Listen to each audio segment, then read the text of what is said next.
I've known Professor Ganapathy for a great long while, and he was kind enough to invite me to come to this session. And I said, what would you like me to talk about? And he had the title Extraterrestrial Telemedicine. I said, oh, this could be a short talk. I don't know. We'll see. However, I realize that most of you are not clinicians, and we're in a clinical session here, so I better define a little bit what I'm talking about. Telemedicine is the use of communications, telecommunications and information technology to support healthcare at a distance. Just that simple. How to take care of somebody somewhere else. The term came around in 1975 when Dr. Kenneth Bird introduced a little system in Boston, but the requirement and the use of telemetry, understanding what was going on with a life form that you couldn't touch and you couldn't necessarily see, had been around since 1957. This is poor little Leica, who went to space in 1957, did not survive the experience. We didn't know what would happen if you put a life form outside of gravity. We didn't know what would happen if you use these devices. And this dear animal left the surface of the planet with a heart rate of 103, and we knew this moment to moment. The heart rate got as fast as 240 at the maximum number of pulls of G forces, and then resumed 102 when in orbit and in weightlessness, and tolerated it very, very well. Unfortunately, the heat system, as we found out from data in 2002, failed, and Leica was lost, and we have a nice statue of Leica in Moscow that was put up in 2008. And I think that must be the first case of full telemetry, trying to apprehend what was going on medically in another place. So what do we have? Space telemedicine. Why do we need healthcare?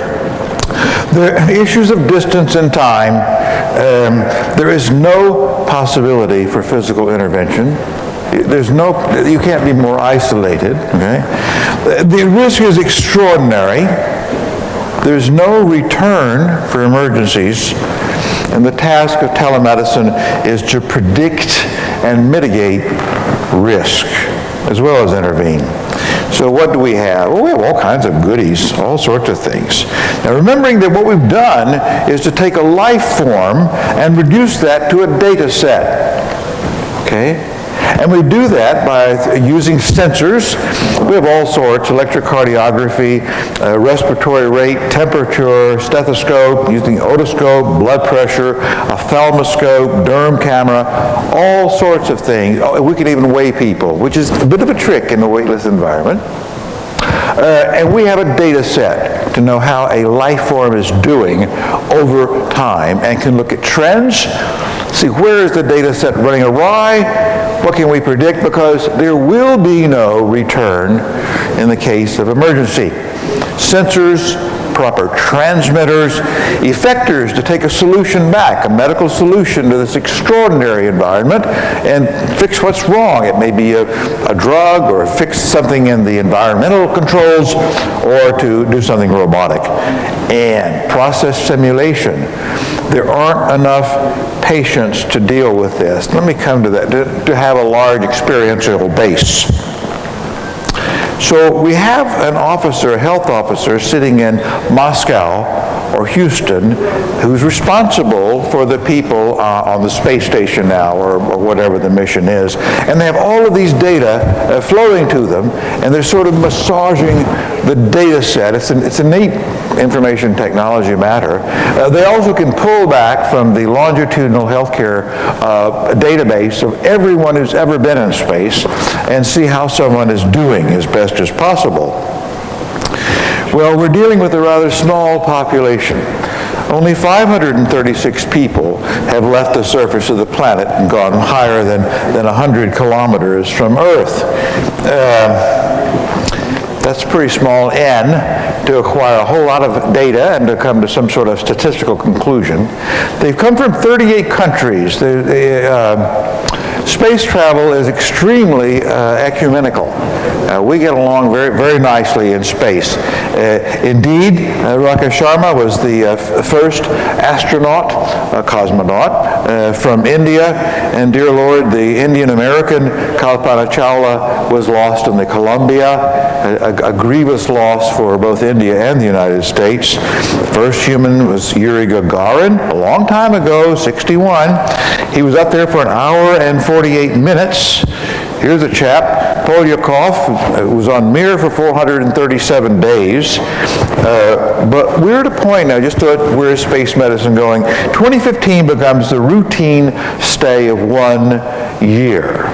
We're up there 1 year, and the first group for this will include Commander Kelly, the husband of Gabby Gifford, one of our House of Representatives people from years past, and he will have an identical twin to act as his medical control on Earth for everything he does in terms of health for 1 year. The N is small. The ethics of experimentation are extraordinarily difficult, as it is in doing experimentation with isolated and vulnerable populations, I would say.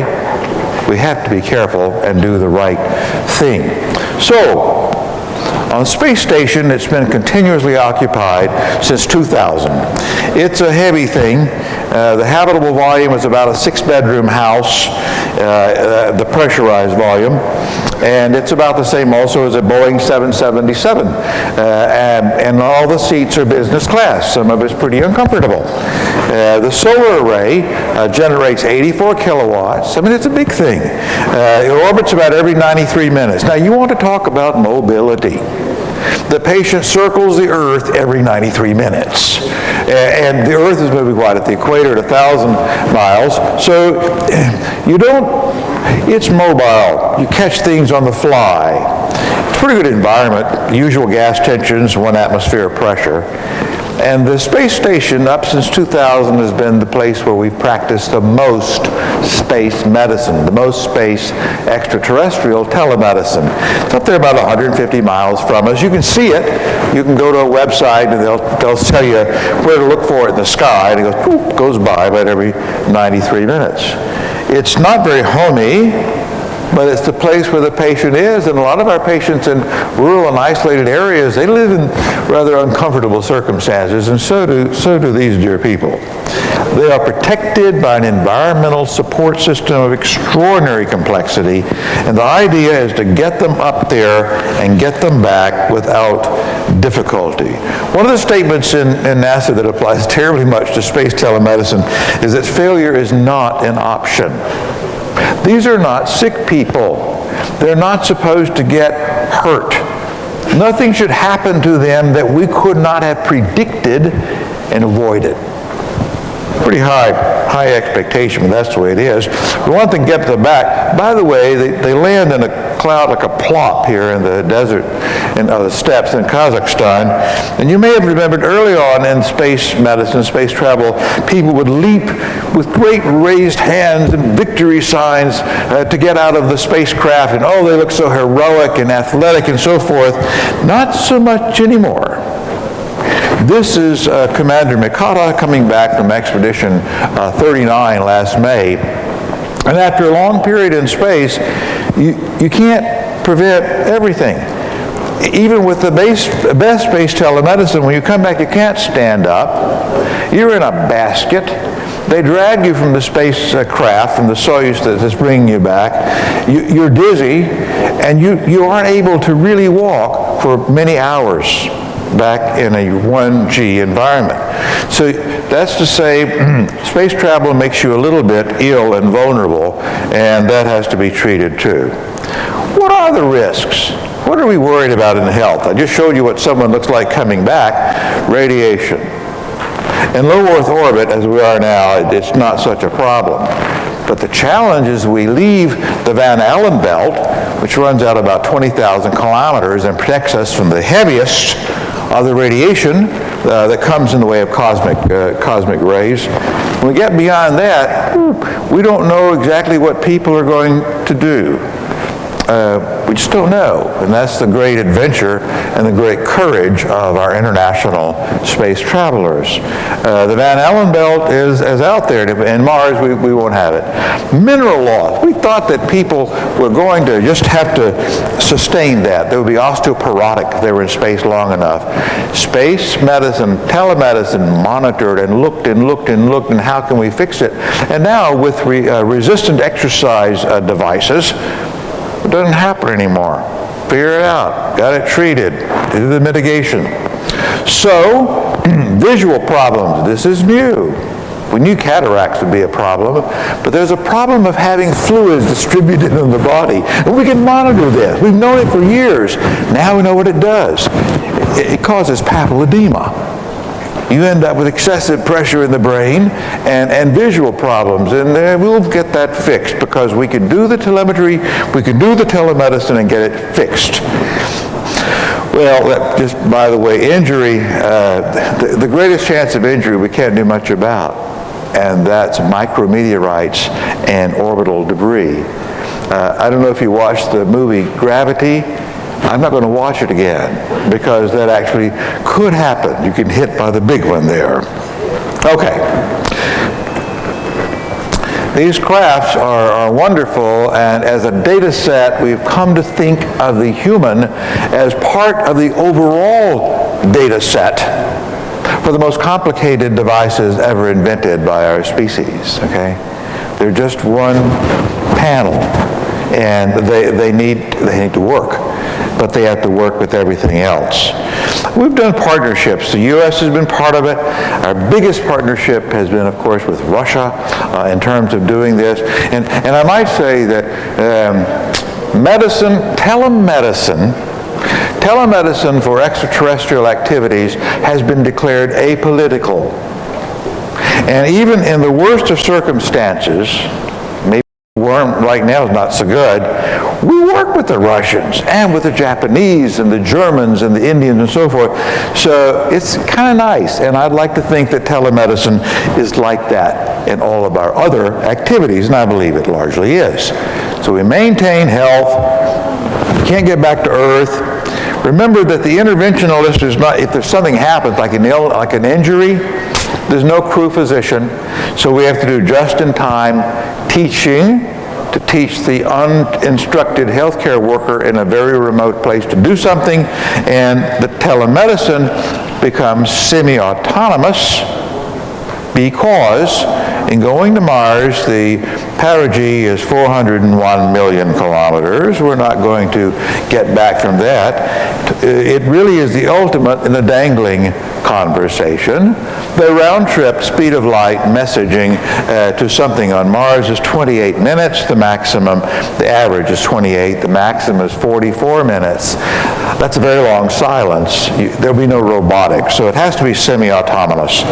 You're not coming back, and we'll do our very, very best using the lessons of telemedicine and remembering something that's an ancient concept.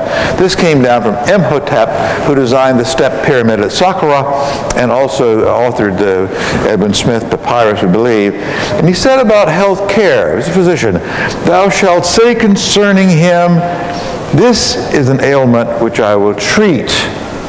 This is an ailment I will not treat because it's hopeless. This is an ailment with which I will contend." And I think that's where we are in healthcare in the world, no matter where we are now, and it certainly applies to extraterrestrial medicine. We won't fix everything. We will lose people, but we'll try to expand this area with which we can contend. So it's a dangerous place, but a terribly exciting place. And I think that the reality is that we're going to have better tools and better information management and a steadily growing database from which to work with regard to sensors and the software and so forth. The tools we have now, other than the basics that I mentioned, have expanded to ultrasound. We can't get radiography, but oh my gosh, the things we're learning in extraterrestrial telemedicine with radiology, using ultrasound as the energy to diagnose all manner of things. And we're evolving some surgical capability with small robotics that we can use. You hit the activate button and it activates whenever the speed of light gets there. Well, there's a lot of territory out there, It's a very great universe, and to think that we're going to send humans is not an outrageous assumption. It is going to happen. And in conclusion, let me just say that telemedicine as telemetry pretty much was defined in the needs for space travel. There was no way to get around telemetry and telemedicine to do extraterrestrial work. It's been evolving over 50 years. Thus far, terrestrial medicine has learned some terribly interesting things from extraterrestrial telemedicine. As the experience grows in space, the remarkable success in telemedicine for space to identify and mitigate risk is keeping up. But the challenges coming forward, especially the Van Allen belt, and let me mention one other. We don't know what our life form does when it's no longer in a magnetosphere. When we leave magnetic forces on our way to Mars, there's a mild one, but not very much of one, is that conceivable? Is that compatible with our life form? We'll let you know, I guess, because there's no way to find out now, okay? We're going to have an opportunity to solve problems of patients in remote and isolated areas and for patients at home. I always think of the astronauts and the cosmonauts as being in a very fragile home environment, and certainly that's the case for a lot of our patients we send home. Well, with that note, I'll say thank you. I hope it's been of some interest, and keep watching what happens in space telemedicine, extraterrestrial telemedicine, because I strongly believe that, as has been the case in the last 50 years, there may be some very interesting clues and tools and nuances that we can apply for our most vulnerable populations on Earth. Thank you.